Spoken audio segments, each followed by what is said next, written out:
रेतपुर गांव में सुखिया नाम का व्यक्ति रहा करता था। सुखिया के पास एक ऊंट था। सुखिया गांव में घूमने आए सैलानियों को अपनी ऊंट की सवारी कराता था। एक दिन सुखिया अपने 20 वर्षीय पुत्र मोहन से कहता है, मोहन, तुम दिन भर घर में रहते हो, क्यों ना मेरे साथ चलकर मेरे काम में हाथ बटाया करो। पिताजी, किसी जमाने में हमारे घर में हमारे पास 20 ऊंट हुआ करते थे। आज सिर्फ एक ऊंट रह गया है, उससे हमारी आमदनी ही कितनी हो पाती है। बात तो तुम्हारी सही है मोहन, लेकिन हम कर भी क्या सकते हैं। पिताजी, कल को हमें पूजा की शादी करनी है। आप क्यों नहीं समझ रहे कि इस आमदनी में उसकी शादी नहीं हो सकती। लेकिन हम करें क्या मोहन। पिताजी, गांव के दबंग बलराम ने बेईमानी से हमारे सारे ऊंट छीन लिए और अब उसकी नजर हमारे इस आखिरी ऊंट पर है। सोचिए पिताजी, अगर वो इस ऊंट को भी हमसे छीन लेगा तो फिर हम क्या करेंगे। मोहन की बात सुनकर सुखिया उस घर से बाहर निकल गया कि तभी रेतपुर का दबंग बदमाश बलराम का नौकर हीरा सुखिया के पास आकर कहता है, मैं तुम्हारे ही घर आ रहा था सुखिया। क्या हुआ हीरा भाई, क्या मुझसे कोई गलती हो गई है। गलती तो तुम्हारे पिताजी से हुई थी सुखिया, जिसने हमारे मालिक बलराम से अच्छा खासा कर्ज लिया था, जिसका ब्याज आज तक तुम चुका रहे हो। बलराम सेठ ने तुम्हें याद किया है। कुछ ही देर में सुखिया बलराम की हवेली के अंदर बलराम के सामने खड़ा होता है। सुखिया, इस महीने के ब्याज के रुपए मुझ तक नहीं पहुंचे। बलराम सेठ, मैं अपने पिताजी का कर्ज चुका चुका कर कंगाल हो गया हूँ। आपने मेरे पुरखों की हवेली मुझसे छीन ली, मेरे 19 ऊंट भी मुझसे छीन लिए और मेरे पास सिर्फ एक ही ऊंट बचा है। इसीलिए अब मेरे पास देने के लिए कुछ नहीं है। अभी तुम्हारे पास वो एक ऊंट है ना, वो मुझे दे दो। ऐसा अत्याचार मत कीजिए बलराम सेठ, उसी ऊंट से तो मेरी रोजी रोटी चलती है। मेरा परिवार भूखा मर जाएगा। देखो, तुम्हारी पत्नी तो पहले ही मर चुकी है सुखिया, और तुम्हारा बेटा 20 वर्ष का हो चुका है। उससे मेहनत मजदूरी करने को क्यों नहीं कहते। बलराम सेठ, मैंने तुम्हारे जितने अत्याचार सहने थे सह लिए, लेकिन अब नहीं सहूंगा। सुखिया वहां से चला गया। सुखिया बलराम की हवेली से कुछ ही दूर चला था कि तभी एक ट्रक उसे कुचलता हुआ चला गया। सुखिया की मौके पर ही मृत्यु हो गई। सुखिया के बेटे मोहन ने अपने पिता का अंतिम संस्कार कर दिया और घर पर आकर फूट फूट कर रोने लगा। रो मत भैया, अगर आप ही हिम्मत हार जाओगे तो फिर मुझे कौन संभालेगा। पिताजी के बाद आप ही मेरा सहारा हो भैया। अपनी बहन की बात सुनकर मोहन चुप हो गया। अगले दिन मोहन सोकर उठा ही था कि तभी बलराम कुछ गुंडे लेकर वहां आ पहुंचा। अपना घर खाली कर दो मोहन, और चुपचाप अपना ऊंट मुझे दे दो। तुम्हारा वो ऊंट मेरे ब्याज की आखिरी किस्त होगी, और तुम्हारा ये घर तुम्हारे पुरखों द्वारा लिए गए कर्ज की असली कीमत, जो मैंने तुम्हारे दादा को दी थी। मैं तुमसे नहीं डरता बलराम। तुमने अब तक ना जाने गांव के कितने ही गरीब और असहाय लोगों की संपत्ति झूठ बोलकर हड़पी है, और मेरे दादा के देहांत के बाद तुमने मेरे पिता को भी बर्बाद कर दिया। अभी तुम्हारे दूध के दांत भी नहीं टूटे बच्चे, मेरा मुकाबला करोगे। मेरा मुकाबला तो तुम्हारे पिता और दादा भी नहीं कर सके, तो तुम क्या खाक करोगे। इतना बोलकर बलराम अपने गुंडों से कहता है, देखते क्या हो, मोहन के घर पर कब्जा कर लो और मोहन और उसकी बहन को धक्के देकर घर से बाहर निकाल दो। बलराम के गुंडों ने मोहन और उसकी बहन पूजा को उसके ही घर से बाहर निकाल दिया। दुष्ट पापी, तूने हमारा सब कुछ छीन लिया। कम से कम हमें हमारे घर से हमारे पिताजी की कुछ आखिरी निशानियां तो ले जाने देता। पूजा ने इतना कहा ही था, बलराम पेंटिंग पूजा के हाथ में पकड़ाता हुआ कहता है, तुम्हारे पिताजी को अपना ऊंट बहुत प्यारा था। अब भला वो तो तुम्हें नहीं दे सकते, लेकिन हाँ, ये ऊंट की तस्वीर तुम ले जा सकते हो। इस ऊंट को देखकर अपने पिताजी को याद करते रहना। पूजा उस तस्वीर को पकड़कर अपने भाई मोहन के साथ रोती हुई वहां से चली गई।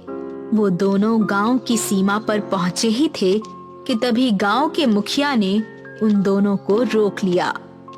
तुम दोनों को कहीं जाने की जरूरत नहीं है। तुम दोनों आज से मेरे घर पर रहोगे। नहीं मुखिया जी, मैं आपका ये उपकार नहीं ले सकता। तुम्हारे पिता और तुम्हारे दादा ने मेरे पिता पर बहुत उपकार किए थे, अब ना मत करना।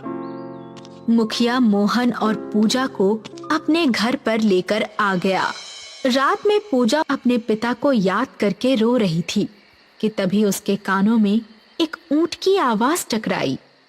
यहाँ तो आसपास कोई ऊंट नहीं है, फिर ये आवाज कैसी? कुछ देर बाद उसके कानों में ऊंट के बोलने की लगातार आवाजें टकराने लगी।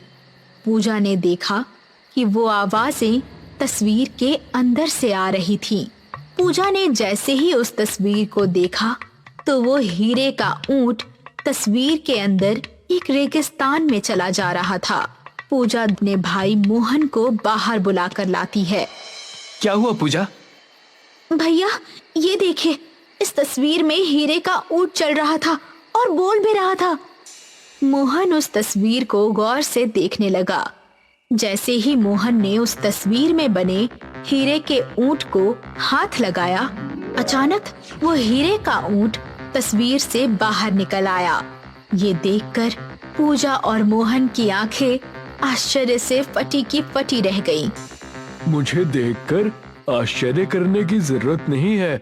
मैं एक जादुई हीरे का ऊंट हूँ जो तुम्हारे दादा ने एक जादू की नगरी से खरीदा था, लेकिन किसी कारणवश उन्होंने मुझे इस तस्वीर के अंदर बंद कर दिया था और मुझसे कहा था कि जब उनका पोता मेरी तस्वीर को हाथ लगाएगा मैं तब बाहर आ जाऊंगा।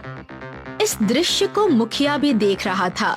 मुखिया वहां आकर मोहन से कहता है, मोहन, मेरे पिताजी कहा करते थे कि तुम्हारे दादा के पास कुछ चमत्कारिक शक्तियां भी थी, लेकिन तुम्हारे पिताजी को इस बात पर विश्वास नहीं था। तभी वो हीरे का ऊंट अपने मुंह से हीरे उगलने लगा। इन हीरों को बाजार में बेचाना, तुम कोई आम इंसान के पोते नहीं हो। मोहन उन हीरो को अगले दिन बाजार में बेच आया। कुछ ही दिनों में मोहन ने रेतपुर गांव के सभी गरीब और असहाय लोगों के कर्जे चुकता करके बलराम के हाथों उनकी जमीन और उनकी संपत्ति छुड़वा कर वापस कर दी। आखिर ये सब माजरा क्या है? इस मोहन के पास आखिर इतनी दौलत कहां से आई?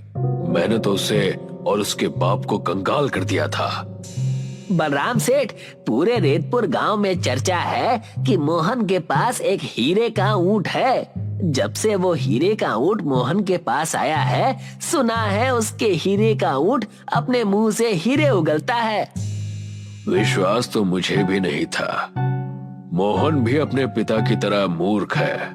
मोहन ने सारे गांव की संपत्ति मुझे 2 गुने पैसे देकर छुड़वा ली, लेकिन उसने अभी तक अपने 20 ऊंट और हवेली नहीं छुड़वाई। अब तुम देखना कि मैं उसे कैसे अपनी बातों में फंसाकर उससे उसका हीरे का ऊंट हासिल करता हूँ। अगले दिन बलराम अपने नौकर हीरा के साथ मोहन की हवेली में पहुंच गया। तुम तो अपने पिता की मौत पर उस दिन बड़े आंसू बहा रहे थे। अरे मूर्ख, जब तुम्हारे पास वो हीरे का ऊंट आ ही गया था तो तुम्हें सबसे पहले अपने पिता की संपत्ति को छुड़वाना चाहिए था, ना कि उन गरीब गांव वालों की संपत्तियों को। मैं इसी सिलसिले में आपसे बात करने वाला था बलराम सेठ। बोलिए, मेरे 20 ऊंट और मेरे पूर्वजों की हवेली की कीमत क्या है? मैं तुम्हारे 20 ऊंट और हवेली वापस कर सकता हूँ, मगर तुम्हें इसके बदले तुम्हें अपना हीरे का ऊंट मुझे देना होगा। बलराम की बात सुनकर मोहन गहरी सोच में डूब जाता है। ठीक है, मैं तुम्हें अपने हीरे का ऊंट देने के लिए तैयार हूँ, मगर मेरी एक शर्त है। कैसी शर्त? तुम्हें मेरी सारी संपत्ति के साथ साथ अपनी भी सारी संपत्ति मेरे नाम करनी होगी। मुझे मंजूर है। अगले दिन बलराम ने मोहन के पूर्वजों की हवेली मोहन के नाम कर दी और उसके सारे ऊंट भी उसे वापस कर दिए और साथ ही साथ अपनी सारी संपत्ति भी मोहन के नाम कर दी। ये लो बलराम सेठ, मेरे हीरे का ऊंट आज से तुम्हारा हुआ। बलराम अपने साथी हीरा के साथ उसके ऊंट को मोहन की हवेली से लेकर चला आया। देखा तुमने हीरा, मोहन भी अपने पिता की तरह मूर्ख निकला। अब तुम देखना कि मैं कैसे हीरे के ऊंट से हीरे निकलवा कर मोहन से भी ज्यादा अमीर बन जाऊंगा। इतना कहकर बलराम उस ऊंट से कहता है, आज से मैं तुम्हारा मालिक हूँ, अब जल्दी से अपने मुंह से हीरे उगलो। मगर बलराम की बात सुनकर ऊंट हीरे की जगह मिट्टी उगलने लगा। ये देखकर बलराम गुस्से से कहता है, अरे मैंने तुमसे हीरे को उगलने को कहा था, तुम तो मिट्टी को उगलने लगे। जल्दी से हीरे उगलो। बलराम के बार बार कहने पर भी जादुई हीरे का ऊंट मिट्टी ही उगल रहा था। तू मुझे मूर्ख समझ रहा है? जादुई हीरे के ऊंट, अगर तू हीरे नहीं उगलेगा तो क्या हुआ? तेरे शरीर पर लगे हुए हीरे उखाड़ कर मैं अपने नुकसान की भरपाई करूंगा। जैसे ही बलराम ने हीरे के ऊंट के शरीर पर लगे हुए हीरों को हाथ लगाया, हीरे का ऊंट गायब हो गया। हीरे के ऊंट को गायब होते देख बलराम घबराते हुए हीरा से बोलता है, ये तो गायब हो गया। बलराम सेठ, मुझे लगता है कि मोहन ने आपको मूर्ख बनाया। तभी बलराम और हीरा के कानों में मोहन की आवाज आती है।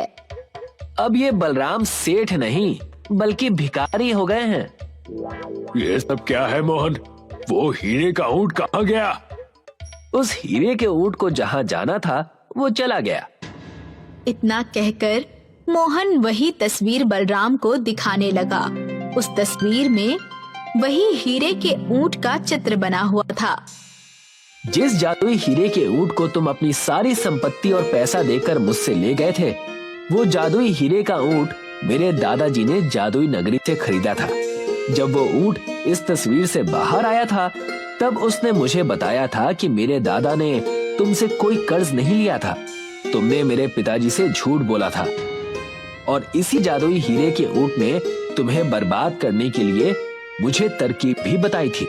और एक मजे की बात तुम्हें बताऊं कि ये जादुई हीरे का ऊंट सिर्फ मेरे हाथ लगाने से ही बाहर आ सकता है, क्योंकि ये मेरा हीरे का ऊंट है, तुम्हारा नहीं। अब तुम सारी जिंदगी गरीबी में काटोगे। तुम्हें पता चल जाएगा कि गरीब का जीवन कितना कठिन होता है। इतना कहकर मोहन वहाँ से चला गया। बलराम और हीरा दोनों कंगाल हो चुके थे। राजस्थान के एक इलाके में इंद्रलोक नाम का एक गांव था। इस गांव का नाम इंद्रलोक इसलिए पड़ा था क्योंकि यहाँ के लोग पानी के लिए बारिश पर निर्भर थे और इन सब का मानना था कि बारिश इंद्र देवता करते हैं। इसलिए यहाँ के लोग साल में एक बार इंद्र देवता के लिए बहुत बड़ा हवन करते हैं। हमारा ये गांव रेगिस्तान में होकर भी कितना अच्छा है ना? हाँ, हमारे गांव पर इंद्र देवता की कृपा है, नहीं तो रेगिस्तान में इतना खुशहाल गांव मैंने आज तक ना कभी देखा है और ना ही कभी सुना है। हाँ, ये तो है। इस गांव पर इंद्र देवता की कृपा है और उनके आशीर्वाद से ही यहाँ पर समय समय पर बारिश होती है जिससे इस सूखे रेगिस्तान में भी हमें पानी की कमी नहीं होती। इस हफ्ते इंद्र देवता के लिए एक बड़ा हवन होने वाला है। हम सबको अभी से उसकी तैयारी करनी चाहिए। हाँ, सही कह रही हो, तैयारी तो करनी है, पर मुझे आज अपने भैया को लेने के लिए एयरपोर्ट जाना है। आज वो विदेश से वापस लौट रहे हैं, इसलिए मैं आज नहीं आ पाऊंगा। कोई बात नहीं, तुम भैया को लेने चले जाओ, मैं यहाँ पर सब संभाल लूंगी। सुरेश अपने बड़े भाई को लेने के लिए एयरपोर्ट की तरफ निकल पड़ता है और सुप्रिया हवन की तैयारी में जुट जाती है। सुरेश कुछ समय बाद अपने बड़े भाई महेश को लेकर एयरपोर्ट से वापस गांव में लौटता है। महेश गांव में आकर बहुत खुश है। उसे यहाँ पर ताजी हवा, ताजा पानी और खुले आसमान के नीचे जीने में बहुत आनंद आ रहा है। अरे वाह, मेरा गांव तो बहुत खूबसूरत है। मैं तो खामखा सालों से विदेश में घुट घुट कर मर रहा हूँ। क्यों भैया, आपको विदेश में रहना पसंद नहीं है क्या? अरे नहीं नहीं, ऐसी बात नहीं है, पर वहाँ का आसमान इतना साफ नहीं है जितना कि यहाँ पर है। वहाँ तो चारों तरफ आसमान में धुंध ही धुंध दिखाई देती है। कहीं कंपनियों से निकलने वाला धुआं तो कहीं गाड़ियों का धुआं दिखाई देता है। वहाँ पर पीने का पानी बोतलों में भरा हुआ मिलता है, जबकि यहाँ पर कुएं का ताजा ताजा पानी पीने को मिल रहा है। हाँ, ये बात तो है। हमारे गांव से सुंदर तो मुझे कोई दूसरी जगह लगती ही नहीं है। अब तो मुझे भी यही लग रहा है। मेरा तो ये गांव छोड़कर जाने का मन ही नहीं करेगा। महेश और सुरेश आपस में बातें कर ही रहे होते हैं कि तभी सुप्रिया इनके पास आती है। नमस्ते भैया। नमस्ते, कैसी हो तुम? मैं ठीक हूँ भैया, आप कैसे हैं? मैं भी ठीक हूँ, और अब यहाँ पर आकर तो मुझे और भी ठीक लगने लगा है। सुप्रिया के हाथ में एक थैला है जिसमें हवन की सामग्री है। अरे ये तुम्हारे हाथ में क्या है? भैया, हमारे गांव में हर साल इंद्र देवता के लिए एक बहुत बड़ा हवन किया जाता है। इस बार भी वो हवन होने वाला है और उसका समय अब नजदीक आ चुका है, इसीलिए उसी की तैयारी कर रही हूँ। सुप्रिया की ये बात सुनकर महेश सोच में पड़ जाता है। इंद्र देवता के लिए हवन मतलब? आपको तो पता ही है, हमारे गांव का नाम इंद्रलोक है। यहाँ पर इंद्र देवता की बड़ी कृपा है। उनके आशीर्वाद से ही यहाँ पर समय समय पर अच्छी बारिश होती है, जिससे पानी की कमी कभी नहीं होती। अरे ये सब तो मनगढ़ंत कहानियाँ हैं। क्या तुम भी आज के इस नए जमाने में इन सब फालतू बातों पर यकीन करती हो? ऐसी बात नहीं है भैया, गांव में सभी लोगों का यही मानना है और ये प्रथा आज से नहीं कई सालों से चली आ रही है। आप भी हवन में जरूर आइएगा। अरे वैसे ये हवन होगा कहाँ पर? आपके खेत में, जहाँ इंद्र देवता का छोटा सा मंदिर है, वहीं पर हमेशा हवन होता है। अरे सुरेश, अरे क्या तुम मुझे वो मंदिर दिखा सकते हो भाई? हाँ भैया, चलिए। सुरेश अपने बड़े भाई महेश को खेत की तरफ लेकर जाता है, जहाँ पर इंद्र देवता का एक छोटा सा मंदिर है। खेत में पहुंचकर महेश मंदिर को घूरने लगता है। अच्छा, तो सारे अंधविश्वास की जड़ ये मंदिर है। महेश आगे बढ़ता है और देवता के मंदिर को अपने हाथों से तोड़ देता है। महेश को ऐसा करते हुए देख सुरेश घबरा जाता है। ये क्या कर रहे हो भैया? अरे अंधविश्वास की जड़ को मिटा रहा हूँ। देखते ही देखते कुछ ही समय में महेश मंदिर को तोड़कर बिखेर देता है। आसमान में इंद्र देवता देखते हैं कि महेश ने उनका मंदिर तोड़ दिया है, तो वो बहुत क्रोधित होते हैं और बादलों की तरफ गुस्से से देखते हैं, जिससे आसमान में बहुत तेजी से बादल गरजने की आवाज होती है। इंद्र देवता के गुस्से से बादल बहुत तेज बरसते हैं और इंद्रलोक गांव में तेज मूसलाधार बारिश होती है, जिससे गांव में पानी जमा होने लगता है। अरे ये क्या हो गया? अचानक से इतनी तेज बारिश? ये सब इंद्र देवता के गुस्से के कारण हुआ है। आपने उनके मंदिर को तोड़कर अच्छा नहीं किया भैया। अरे ये क्या फालतू बातें कर रहे हो? एक मंदिर तोड़ देने से इतनी तेज बारिश कैसे हो सकती है? मूसलाधार बारिश और तेज होती जाती है और गांव में पानी बढ़ने लगता है, जिससे जगह जगह पानी जमा हो जाता है और लोगों के घर पानी में डूबने लगते हैं। सुप्रिया सुरेश के पास आती है। अरे, गांव में इतनी तेज बारिश कैसे हो गई? ये सब महेश भैया की वजह से हुआ है। उन्होंने इंद्र देवता के मंदिर को तोड़ दिया और अब पूरे इंद्रलोक गांव को इसका परिणाम भुगतना पड़ रहा है। ये देखो, मैं इंद्र देवता की मूर्ति को उठा लाया हूँ। ये तो महेश भैया के हाथों से बहुत बड़ा पाप हो गया है। हमें जल्दी ही कुछ करना होगा, नहीं तो पूरा गांव बाढ़ की चपेट में आ जाएगा और सब कुछ तबाह हो जाएगा। सुप्रिया और सुरेश दोनों पुराने मंदिर वाले खेत में जाते हैं और मंदिर वाली जगह पर इंद्र देवता की मूर्ति को रखकर उनके सामने प्रार्थना करने लगते हैं। हे इंद्र देवता, हमें माफ कर दीजिए। महेश भैया की गलती की सजा पूरे गांव को भुगतनी पड़ रही है। हे इंद्रदेव, मैं अपने भैया की तरफ से माफी मांगता हूँ। वो बचपन से ही बाहर शहर में रहे हैं, इसलिए उन्हें हमारे गांव की हवन प्रथा अंधविश्वास लगती है। उन्हें माफ कर दीजिए। हम आपका मंदिर फिर से बनवा देंगे। मैं एक मिस्त्री को जानती हूँ, जल्दी से उन्हें बुलाकर इसी जगह पर नया मंदिर बनाने के लिए कहती हूँ। ठीक है, जल्दी से मिस्त्री को बुला कर लाओ। सुप्रिया जाती है और मिस्त्री को बुलाकर लाती है। मिस्त्री आता है और पुराने मंदिर वाली जगह पर फिर से ईंट जोड़कर मंदिर बनाने लगता है। जैसे जैसे मंदिर बनता जाता है, बारिश कम होती जाती है और मंदिर बनता हुआ देखकर महेश भी आ जाता है। अरे ये मंदिर बनने से तो बारिश कम हो रही है। मुझसे बहुत बड़ी गलती हो गई थी। मैंने इंद्र देवता का अपमान करके बहुत बड़ा पाप किया है। अब मैं ही इस पाप का प्रायश्चित करूंगा। मंदिर बनने के बाद महेश अपने हाथों से इंद्र देवता की मूर्ति को उस मंदिर में स्थापित करता है और हाथ जोड़कर इंद्र देवता से प्रार्थना करता है। हे इंद्रदेव, मुझसे बहुत बड़ी भूल हो गई। मुझे माफ कर दीजिए और हमारे इस इंद्रलोक गांव को इस बाढ़ से बचा लीजिए। महेश को मंदिर में मूर्ति स्थापित करते इंद्र देवता ऊपर से देखते हैं, जिससे वो प्रसन्न हो जाते हैं और अपनी शक्ति से बारिश को रोक देते हैं। बारिश रुकने के कुछ समय बाद बाढ़ का पानी धीरे धीरे कम हो जाता है और इंद्रलोक गांव पहले जैसा हो जाता है। महेश जोर जोर से इंद्र देवता की जय जयकार करता है। इंद्र देवता की जय हो, इंद्र देवता की जय हो। महेश और सभी गांव वाले मिलकर हवन की तैयारियां शुरू करते हैं।